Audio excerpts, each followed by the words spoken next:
Hello my good people, mambo vipi? Mko poa? Kama ambavyo mnaona vifaranga vyetu vimetia nanga na tayari vimeanza kuchangamkia fursa ya msosi. Wameshaingia na wameanza kuchangamkia fursa ya msosi. Vingine vinalia tu, bado havielewi viko bado ndani ya yai au vimetoka ndani ya yai, havielewi vinaenda kwa mama, vinaenda wapi, havielewi, bado tu vimechanganyikiwa. Kama ambavyo mnaona, leo ndo tunaanza.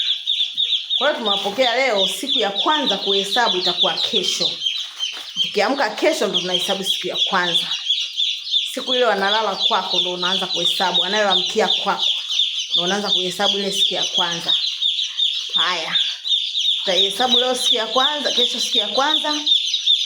Watakunywa antibiotic na amintoto ambayo ni vitamin mpaka siku 5.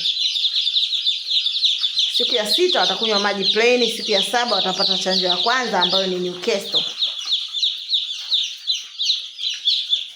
Siku ya 8 watakunywa maji ya vitamin. Siku ya 9 vitamin mpaka siku ya 13. 12. Ya 13 watakunywa tena maji plain. Ya 14 watapata gombolo, chanjo ya pili. Kumbuka nitakapokuwa nawapa hawa chanjo na wale bata wadogo na vile vifaranga vya kienyeji navyo vitakuwa vinapata chanjo. Kwa hiyo all together watapata hizo chanjo. Ya kwanza, ya pili, ya 3 mpaka ya 4. Hawa watapata chanjo 5.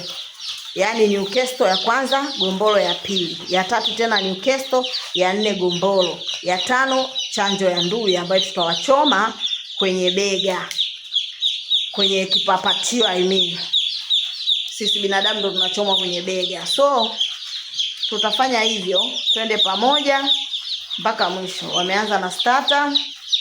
Ya tutaendelea nao vile Mungu atakavyotujalia, ndivyo tutakavyoenda nao.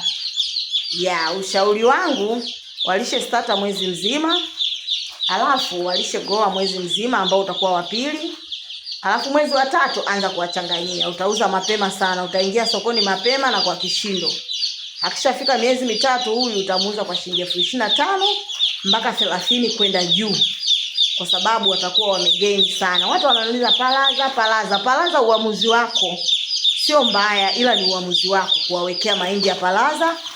Uamuzi wako, ni chakula kizuri pia. Kama kwa binadamu kinafaa, kwa wanyama pia kinafaa. Kwa hiyo uamuzi wako tu, kama unataka kwa palazia mahindi, wapalazie tu. Soya nini ni vizuri tu, zote nzuri tu kuimarisha afya zao, ni uamuzi wako wewe. Ila mimi natumia pumba, situmii palaza. Ila kama unataka kutumia palaza ni ruksa jamani wadau, sawa? Ya, mambo mengine ni safi.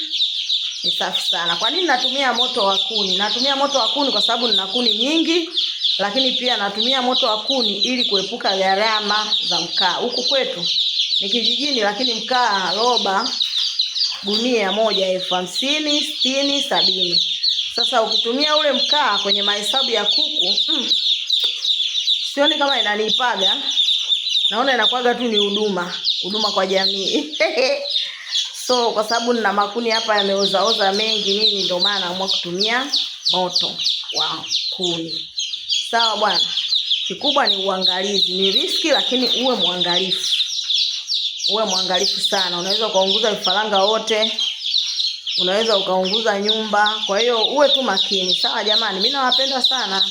Endelea kusubscribe, endelea kuangalia video zetu. Tuendelee kuwasiliana, tuendelee kusubscribe, tuendelee kufundishana. Tuelekezane jamani, mdogo tu tutafika. Sawa? I love you so much. Wamefurahi sana, wajajikunyata kwa sababu kuna joto la kutosha.